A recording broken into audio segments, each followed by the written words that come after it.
গল্পকথনে আপনাদের আমন্ত্রণ। পড়ছি হুমায়ূন আহমেদের শঙ্খনীল কারাগার। আজ থাকছে এর শেষ পর্ব। ঝুনুর ছেলে হবে, যাতে কেউ গিয়ে তাকে নিয়ে আসে সেজন্য সে সবার কাছে চিঠি লিখেছে। তারা আসতে দেবে কি না কে জানে। মোটেই ভালো ব্যবহার করছে না তারা। রুনু মারা যাবার পরও আসতে দেয়নি। তবু বাবা যাচ্ছেন আনতে, সঙ্গে রাবেয়াও যাবে। যদি ঝুনু আসে তবে বেশ হয়। অনেক দিন দেখি না ওকে, খুব দেখতে ইচ্ছা করে। রাবেয়া কলেজে ভর্তি হয়েছে। উৎসাহ নিয়ে রাত জেগে পড়ে। ছুটির দিনগুলো ছাড়া তাকে পাওয়াই যায় না। রোববারে ফুর্তি হয় এই কারণেই। সবাই রোববারের জন্য মনে মনে অপেক্ষা করি। মন্টু এক দৈনিক পত্রিকা অফিসের সহসম্পাদক হয়েছে। বেশ ভালো বেতন। বিয়েটাও পাশ করেনি, কিন্তু বেশ গুছিয়ে ফেলেছে। অবাক হওয়ারই কথা, তার দ্বিতীয় বই শুধু ভালোবাসা সাহিত্য পুরস্কার পেয়েছে। মন্টু এখন নামী ব্যক্তি, অনেকেই তার কাছে আসে। মন্টু তো বাসাতে থাকেই কম। বাবা গিয়ে তাদের সঙ্গে আলাপ করেন। এ ব্যাপারে বাবার উৎসাহ প্রায় সীমাহীন। কোন পত্রিকায় কী লিখল তা তিনি অসীম ধৈর্য নিয়ে খোঁজ রাখেন। সযত্নে পেপার কাটিং জমিয়ে রাখেন। মন্টুর কাছে শুনেছি একদিন বাবা নাকি কোন বই এর দোকানে ঢুকে অত্যন্ত গম্ভীর হয়ে জিজ্ঞেস করেছেন, আপনার এখানে কিছু কিংসুক কবিতার বইটি আছে? দোকানি জবাব দিয়েছে, না নেই। তাহলে শুধু ভালোবাসা বইটি আছে? না, সেটাও নেই। বাবা রেগে গিয়ে বলেছেন, ভালো ভালো বইই নেই, আপনার কেমন দোকানদার। মন্টুর সঙ্গে কবিতা নিয়ে আলাপ করতেও তার খুব উৎসাহ। মন্টু এ ব্যাপারে অত্যন্ত লাজুক বলেই তিনি সুযোগ পান না। সত্য মিথ্যা জানি না, শুনেছি বাবা ওভারসিয়ার কাকুর বড় ছেলের বউকে প্রায়ই মন্টুর কবিতা আবৃত্তি করে শোনান। এই মেয়েটিকে বাবা খুব পছন্দ করেন। মেয়েটির চেহারা অনেকটা রুনুর মতো। পেছন থেকে দেখলে রুনু বলে ভ্রম হয়। নিনুও অনেক বড় হয়েছে। সেদিন তাকে নিয়ে রাস্তায় বেরোতেই দুটি ছেলে শীষ দিল। নিনুকে বললাম, নিনু, কোনো বদ ছেলে তোমাকে চিঠিফিটি লিখলে না পড়ে আমাকে দিয়ে দেবে, আচ্ছা? নিনু লজ্জায় লাল হয়ে ঘাড় নেড়েছে। সেদিন রবিবার, সবার বাসায় থাকার কথা, কিন্তু বাসায় নেই কেউ। বাবা আর রাবেয়া গেছে ঝুনুকে আনতে। মন্টু তার পত্রিকা অফিসে। পত্রিকা অফিসের কাজ নাকি পুলিশের কাজের মতো, ছুটির কোনো হাঙ্গামাই নেই। বাসায় আমি আর নিনু। আমি ভিতরে বসে কাগজ পড়ছি। নিনু বলল, দাদা, একজন ভদ্রলোক এসেছেন। কীরকম ভদ্রলোক? বুড়ো, চোখে চশমা। বেরিয়ে এসে দেখি বড় মামা। অনেক দিন পর দেখা, কিন্তু চিনতে অসুবিধা হলো না। বড় মামা বললেন, আমাকে চিনতে পারছ? জি, আপনি তো বড় মামা। অনেক দিন পর দেখা, চেনার কথা নয়। তুমিও বড় হয়েছ, আমিও বুড়ো। কি করো এখন? এখানকার এক কলেজে প্রফেসরি করি। বেশ বেশ। বাসায় আর কেউ নেই? খালি খালি লাগছে। জি না, বাবা এবং রাবেয়া গেছেন চিটাগাং। আমার এক বোনের সেখানে বিয়ে হয়েছে। মামা চুপ করে শুনলেন। তাকে দেখে আমি বেশ অবাকই হয়েছি। হঠাৎ করে কেনই বা এলেন? মা বেঁচে নেই যে আসবার একটা কারণ খুঁজে পাওয়া যায়। তাছাড়া মামাকে কেমন যেন লজ্জিত এবং অপ্রস্তুত মনে হচ্ছিল। মামা বললেন, আমার আব্বা, মানে তোমাদের নানা মারা গিয়েছেন দিন 7 হলো। কি হয়েছিল? তেমন কিছু নয়। বয়স তো কম হয়নি তার, 90-এর কাছাকাছি। আজকালকার দিনে এত বাঁচে না কেউ। মামা বলতে বলতে অল্প হাসলেন কি ভেবে। বললেন, আমাকে আসতে দেখে অবাক হয়েছ না? না না, অবাক হব কেন? আপনি চা খাবেন? চা ছেড়ে দিয়েছি, ডায়াবেটিসে ভুগছি। আচ্ছা, দাও 1 কাপ চিনি ছাড়া। নিনুকে চায়ের কথা বলে এসে বসতেই মামা বললেন, বাবা শেষের দিকে তোমাদের কথা কেন যেন খুব বলতেন। তিনি সিলেটে আমার ছোট ভাইয়ের কাছে ছিলেন। অশোকের খবর শুনে আমি গিয়েছিলাম। বাবা প্রায়ই বলতেন, ঢাকা গিয়েই তোমাদের এখানে আসবেন। আগে কখনো এমন বলেননি। মামা চশমার কাজ ঘষতে ঘষতে বললেন, বয়স হলে অনেক ভ্যালুস বদলে যায়, তাই না? জি। শিরিন খুব আদরের ছিল সবার, তবে বড় গোয়ার ছিল।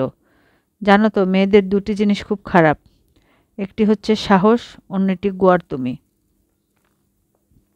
আমি কোনো কথা বললাম না। মামা বললেন, শিরিনের অনেক গুণ ছিল, সাধারণত মেয়েদের থাকে না। যখন সে এখানে চলে আসলো তখন সবাই দুঃখিত হয়েছিলাম। গুণ বিকাশে পরিবেশের প্রয়োজন হয়তো। নিনু চা নিয়ে ঢুকল। মামা চায়ে চুমুক দিয়ে চমকালেন, এ কি খুকি, চিনি দিয়ে এনেছে যে?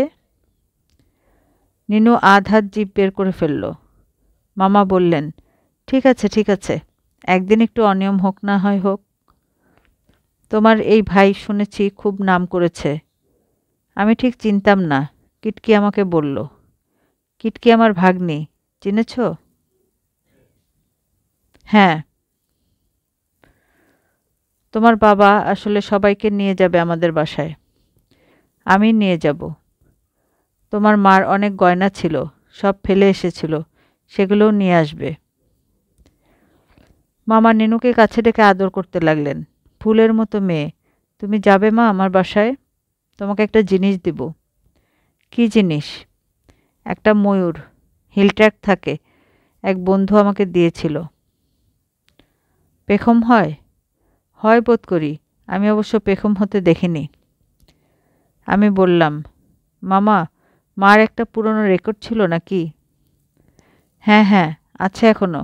তুমি চাও সেটি? শুনতে ইচ্ছা হয় খুব। নিশ্চয়ই নিশ্চয়ই, মার গান শুনতে ইচ্ছে তো হবেই। পাঠিয়ে দেব আমি, আমার মনে থাকবে। ঝুনুকে শেষ পর্যন্ত আসতে দিল তারা। 3 বছর পর দেখছি। মা হতে যাবার আগে শারীরিক অস্বাভাবিকতায় একটু যেন লজ্জিত। ছেলেবেলার উচ্ছলতা ঢাকা পড়েছে অপরূপ কমনীয়তায়। মোটা হতে একটু যেন ফর্সা দেখাচ্ছে। দুপুরবেলা সে যখন এসেছে তখন আমি কলেজে। মন্টু পাশের বাড়ি থেকে ফোন করলো আসতে। পরীক্ষা সংক্রান্ত জরুরি মিটিং ছিল, আসতে পারলাম না। সারাক্ষণই ভাবছিলাম কেমন না জানি হয়েছে ঝুনুটা। সেদিনও একটা চিঠি পেয়েছি। তুমি তো মনে করো বিয়ে করে ঝুনু বদলে গেছে, বাসার কারোর সঙ্গে কোনো যোগ নেই, তাই বাসার কোনো খবরই আমাকে দাও না। রাবেয়া আপার যে জ্বর হয়েছিল সে তো তুমি কিছু লেখনি, বাবার চিঠিতে জানলাম। আর আমি এত কেঁদেছি, তোমরা সবাই আমাকে পর মনে করছো, এই জন্য। মন্টুর কবিতার বই বেরিয়েছে, মন্টু আমায় পাঠায়নি। আমি নিজে যখন একটা কিনেছি তার 10 দিন পর সে বই পাঠিয়েছে। কেন, আগে পাঠালে কি এমন ক্ষতি হতো? মন্টু তার বইয়ে পেন্সিল দিয়ে লিখেছে, সুক্রন্দেশী বন্ধু ঝুনুকে। আমি বুঝি সুক্রন্দেশী, মন্টুকে হাতের কাছে পেলে কাঁদিয়ে ছাড়ব। সন্ধ্যাবেলা বাসায় এসে শুনি ঝুনু পাশের বাড়ি বেড়াতে গেছে। চায়ের পেয়ালা হাতে বারান্দায় একা একা বসে পেপার দেখছি। এমন সময় সে এলো। কি একটা ব্যাপারে ভীষণ খুশি হয়ে হাসতে হাসতে আসছে। আমায় লক্ষ্য করেনি দেখে নিজেই ডাকলাম, ঝুনু, আয় এদিকে। ঝুনু প্রথমে থতমত খেল, তারপর কিছু বোঝার আগেই তার হাতের ধাক্কায় আমার হাত থেকে চায়ের পেয়ালা ছিটকে পড়ল।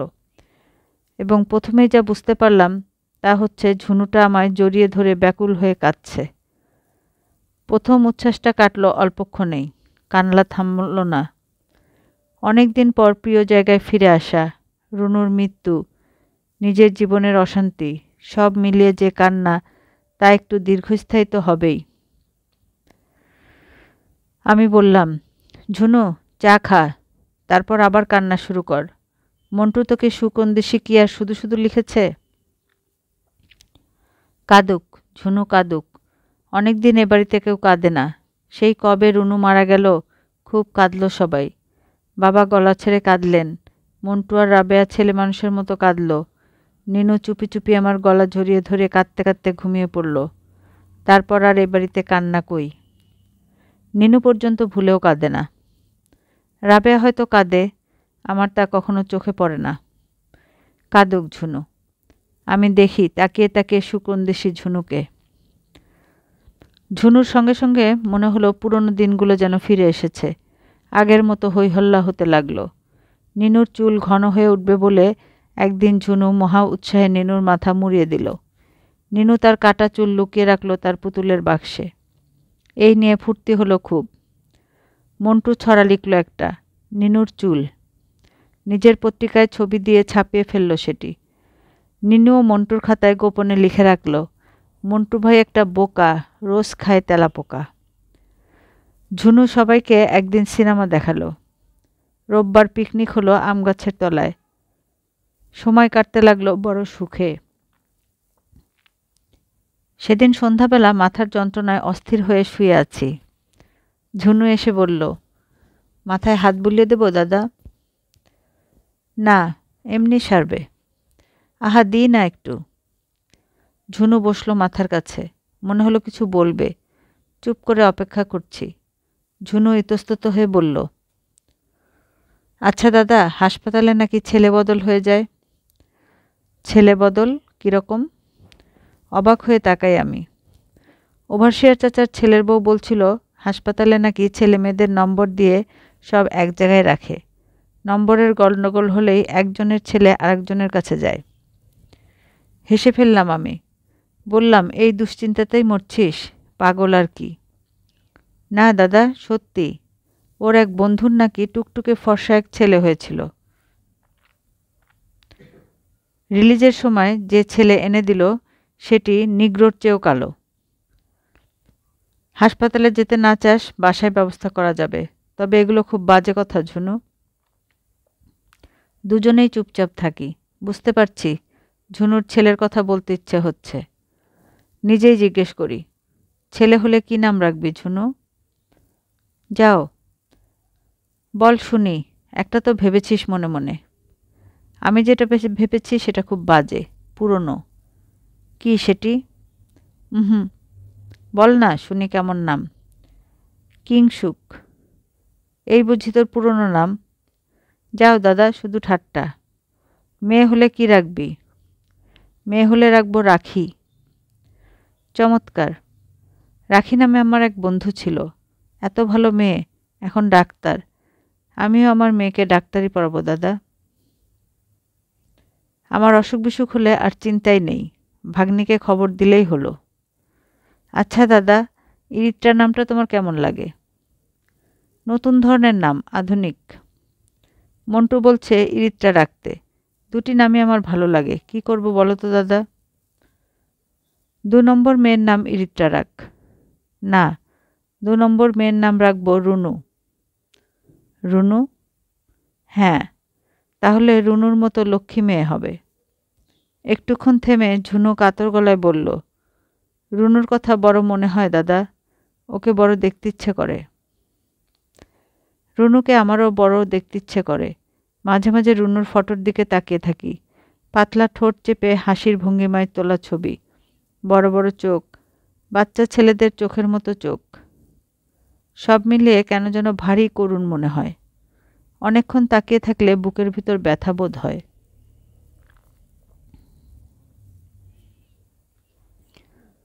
মায়ের গানের রেকর্ডটা একটা লোক এসে দিয়ে গেল। খুব যত্ন করে কাগজে মোড়া। রেকর্ডের লেবেলে মায়ের নাম মিস শিরিন সুলতানা খুব অস্পষ্টভাবে পড়া যায়। হিজ মাস্টার্স ভয়েসের কুকুরের ছবিটার উপর আবার লাল কালিতে কাঁচা হাতে ইংরেজিতে মায়ের নাম লেখা। হয়তো তিনিই লিখেছিলেন। বাসায় একটা সাড়া পড়ে গেল। ঝুনু তার ছেলে কোলে নিয়ে পুরনো দিনের মতোই লাফাতে লাগলো। বাজিয়ে শোনার মতো গ্রামোফোন নেই দেখে শুধু কাঁদতে বাকি রাখল। মন্টু রেকর্ড প্লেয়ার আনতে বেরিয়ে গেল তখনই। রাবেয়া কলেজে, সেখানে কি একটা ফাংশন নাকি। মন্টু তাকেও খবর দিয়ে যাবে। বাবাকে দেখে মনে হলো তিনি আমাদের এই হইচই দেখে একটু লজ্জা পাচ্ছেন। নিনু এতটা উৎসাহের কারণ ঠিক বুঝে উঠতে পারছে না। বাবাকে বললাম, আজ একটা উৎসবের মতো করা যাক বাবা।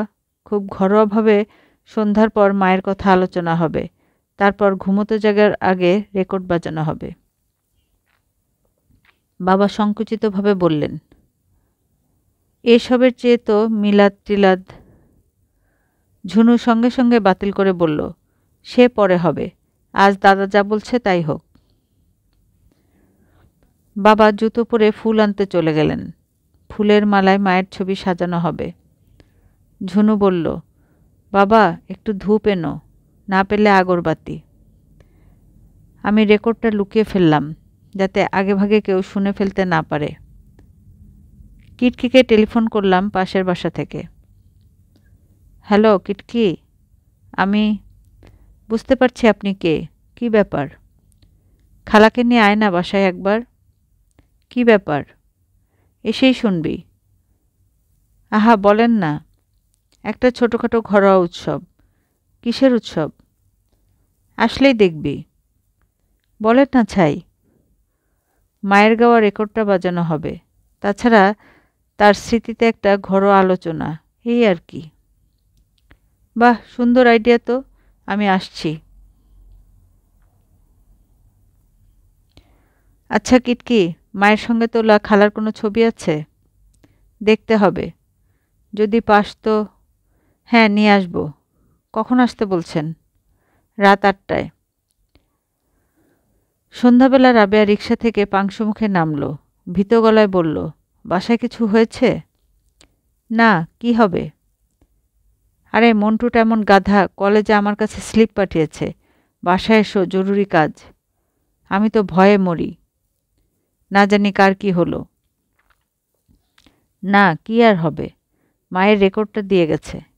তাই নাকি? বলবি তো? বাবা দামি দুটি জরিমালা নিয়ে এলেন। ফুলের মালা পেলাম না রে, অনেক খুঁজেছি। মালা দুটি অনেক বড় হলো। ফটোতে দিতেই ফটো ছাড়িয়ে নিচে অবধি ঝুলতে লাগলো। বসার ঘরটা সুন্দর করে সাজানো হলো।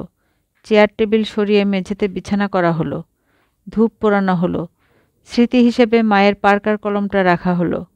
এটি ছাড়া তার স্মৃতি বিজড়িত আর কিছুই ছিল না বাসায়। ঠিক 8টায় কিটকি এলো। সঙ্গে খালাও এসেছেন। বেশ কতগুলো ছবিও এনেছে কিটকি। উৎসবটা কিন্তু যেমন হবে ভেবেছিলাম তার কিছুই হলো না। খালার সঙ্গে তোলা মায়ের ছোটবেলার ছবিগুলো দেখলাম সবাই। মার কথা কিছু বলবার জন্য অনুরোধ করতেই খালা তার নিজের কথাই বলতে লাগলেন। ছোটবেলায় কেমন নাচতে পারতেন, কেমন অভিনয় করতে পারতেন, তার করা ইন্দ্রাণীর পার্ট দেখে কোন ডাইরেক্টর তাকে ছবিতে নামার জন্য ঝোলাঝুলি করেছিল, এই জাতীয় গল্প। খারাপ লাগছিল খুব। খালার থামার নাম নেই। শেষটায় কিটকি বলল, আপনি একটু রেস্ট নিন মা, আমরা খালুজানের কথা শুনি। বাবা থতমত খেয়ে বললেন, না না, আমি কি বলবো, আমি কি বলবো? তোমরা বলো মা, আমি শুনি। না খালুজান, আপনাকে বলতেই হবে, আমরা ছাড়ব না। বাবা বিব্রত হয়ে বললেন, তোমাদের মা খুব বড় ঘরের মেয়ে ছিল। আমাকে সে নিজে ইচ্ছে করে বিয়ে করেছিল। তখন তার খুব দুর্দিন। আমি খুব সাহস করে তাকে বললাম আমাকে বিয়ে করতে। হ্যাঁ, আমি তাকে খুব পছন্দ করতাম। সে অবাক হয়েছিল আমার কথা শুনে, কিন্তু রাজি হয়েছিল সঙ্গে সঙ্গে। না, আমি তার কোনো অযত্ন করিনি। হ্যাঁ, আমার মনে হয় সে শেষ পর্যন্ত খুশিই হয়েছিল। যাক, কি আর জানি আমি। তোমরা বরং গানটা শোনো। চোখে আবার কি পড়ল, কি মুশকিল। বাবা চোখে সেই অদৃশ্য জিনিসটা নিয়ে ব্যস্ত হয়ে পড়লেন। মন্টু রেকর্ড চালিয়ে দিল। পুরনো রেকর্ড, তবু খুব সুন্দর বাজছিল। আমরা উৎকর্ণ হয়ে রইলাম। অল্পবয়সী কিশোরীর মিষ্টি সুরেলা গলা। এই তো এত পথ, এত যে আলো। অদ্ভুত লাগছিল। ভাবতেই পারছিলাম না আমাদের মা গান গাইছেন। ফ্রক পরা পরীর মতো একটি মেয়ে হারমোনিয়ামের সামনে বসে দুলে দুলে গান গাইছে, এমন একটি চিত্র চোখে ভাসতে লাগলো। বাবার দিকে তাকিয়ে দেখি তার চোখের সেই অদৃশ্য বস্তুটি ফোঁটা ফোঁটা অশ্রুকণা হয়ে ঝরে পড়ছে মেঝেতে।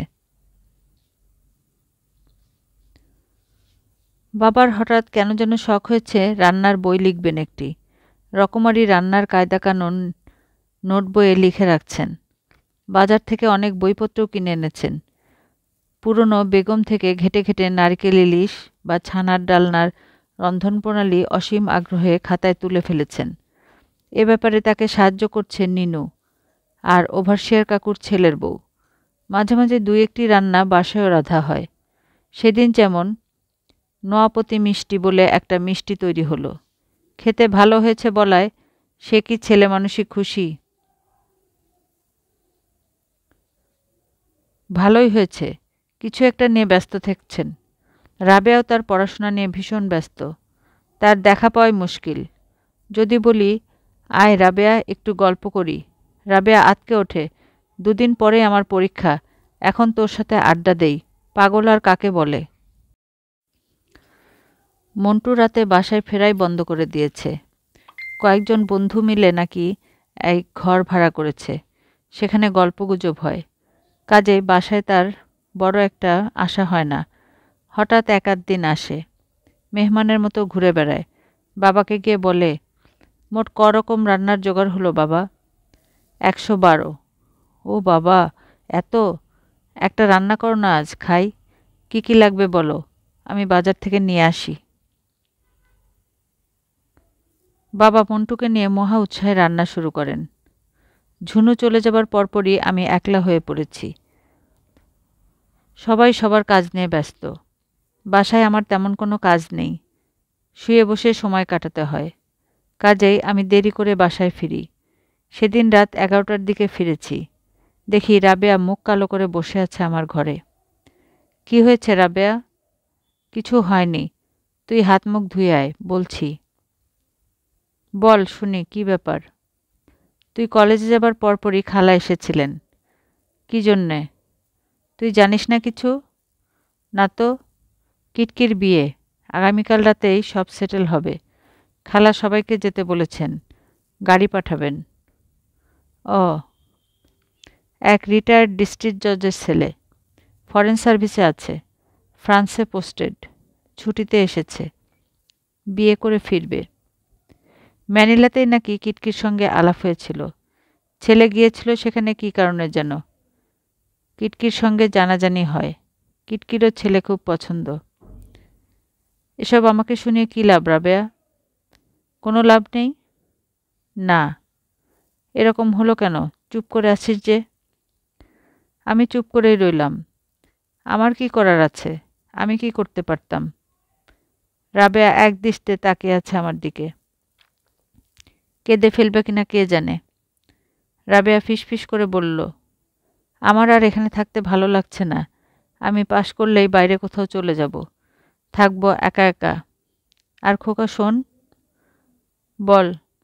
তুই একটা গাধা, ইডিয়েট। আমি তোর মুখে থুতু দেই। আমি গায়ের শার্ট খুলে কলঘরের দিকে যাই। রাবেয়া আসে আমার পিছনে পিছনে। একসময় ধরা গলায় বলে, খোকা তুই রাগ করলি? ছি, রাগ করবি না। আমার কথায় রাগ করতে আছে বোকা? খোকা, গত পরশু সন্ধ্যাবেলায় পৌঁছেছি এখানে।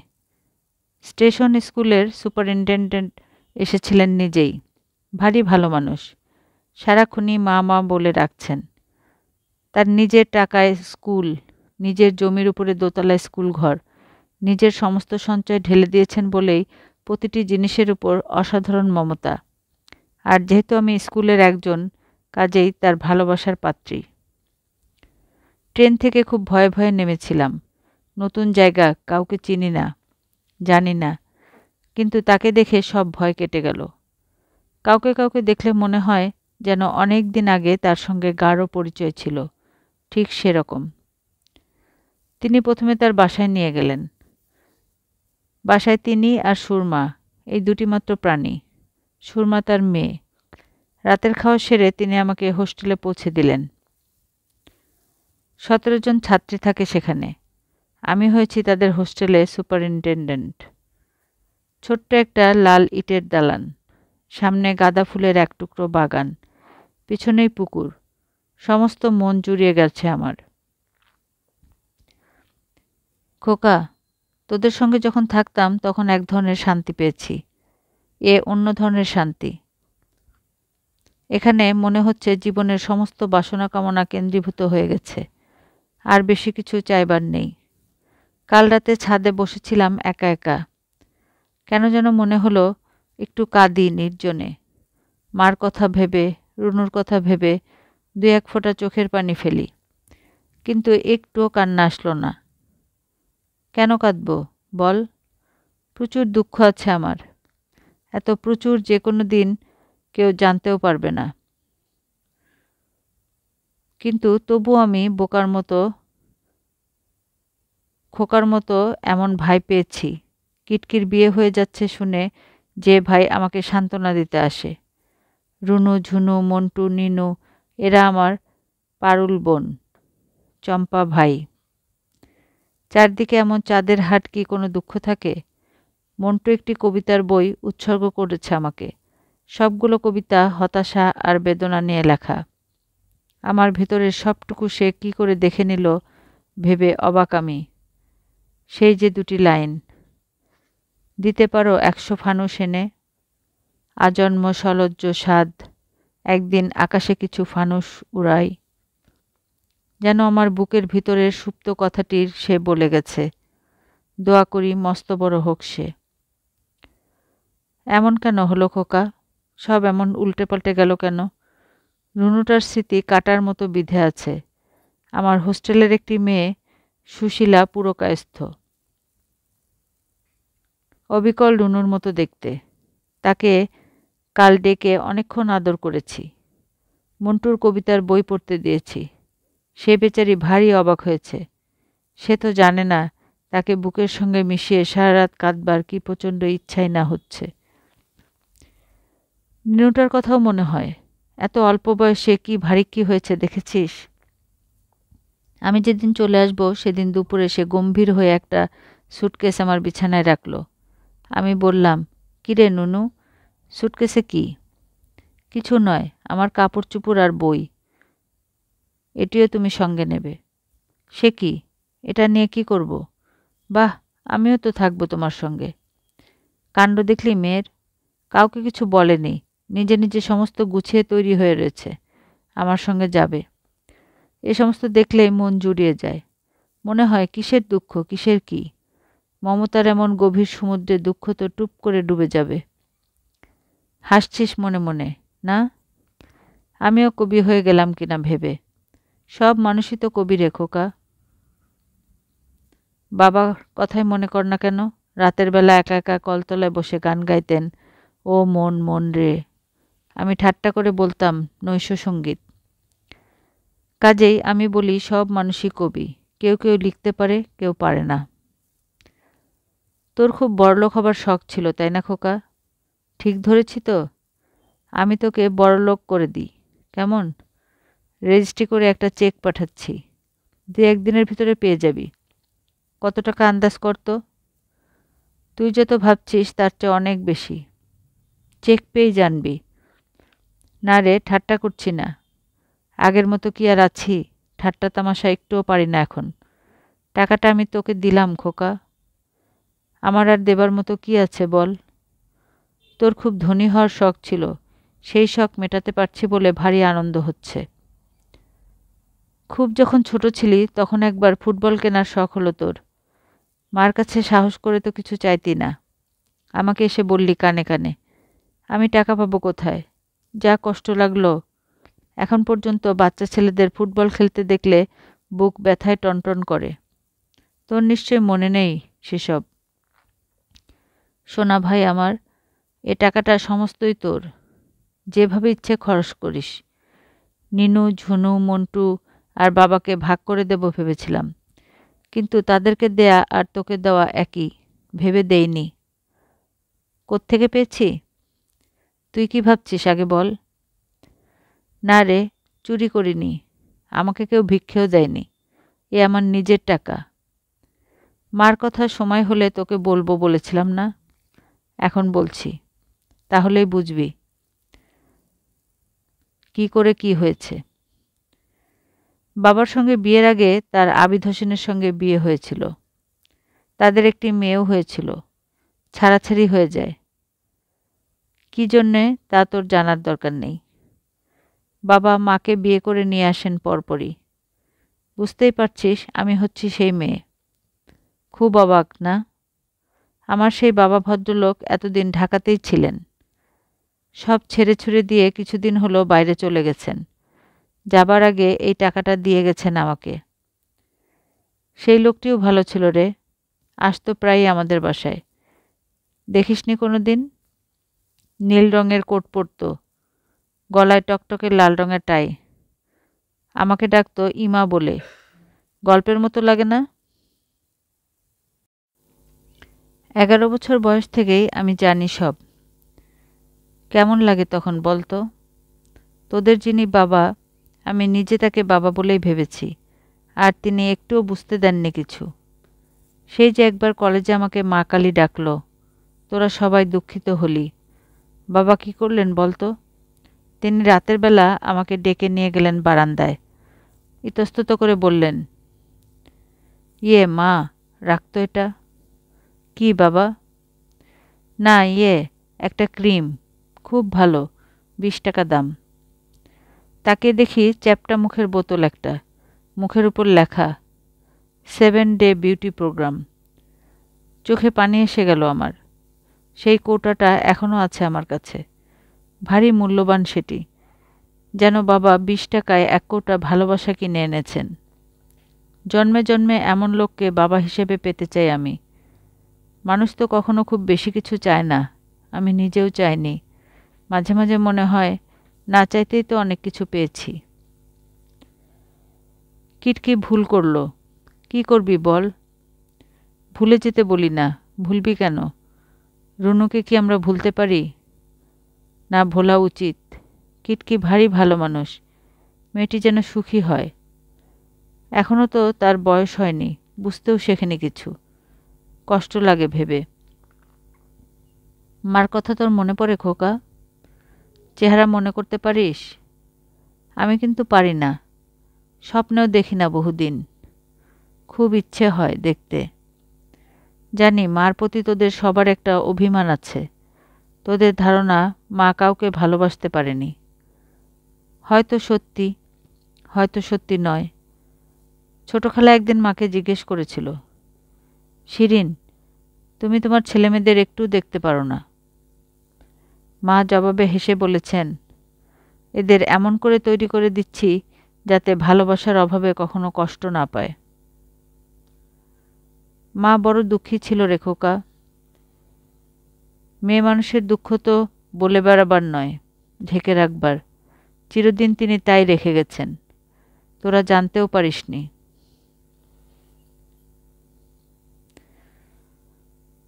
এত গান পাগলা মা 23 বছরে একটি গানও গাইল না। প্রথম স্বামীকে ভুলতে পারেনি। যদি পারত, তবে জাগ্রত সুখের স্বাদ কত তীব্র জানতে পারত।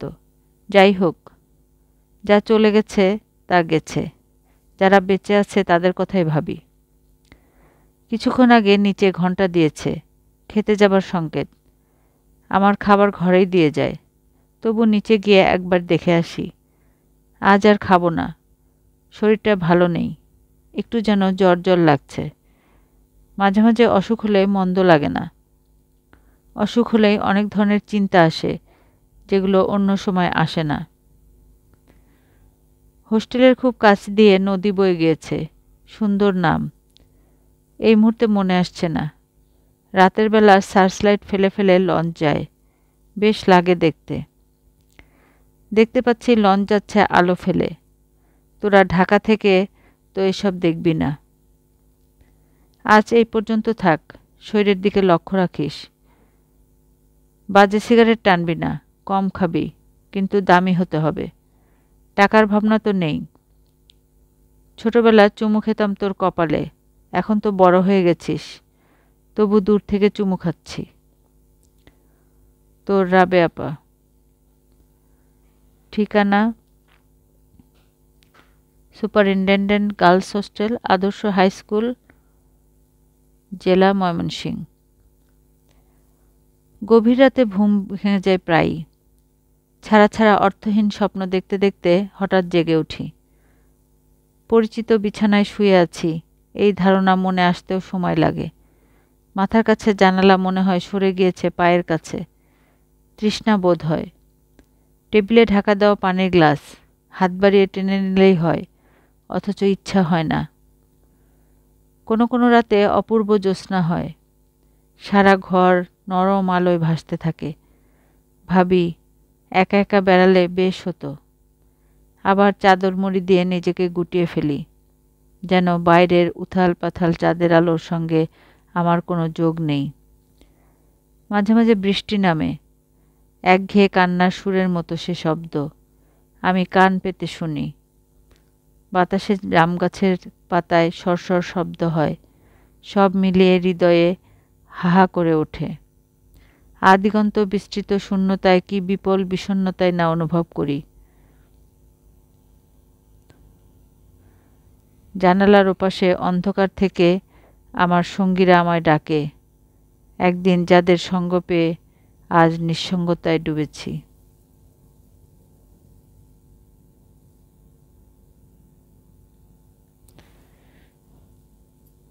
শঙ্খনীল কারাগারের এখানেই সমাপ্তি। ভালো লাগলে সাবস্ক্রাইব করে পাশেই থাকুন। ভালো থাকুন, সুস্থ থাকুন। আল্লাহ হাফেজ।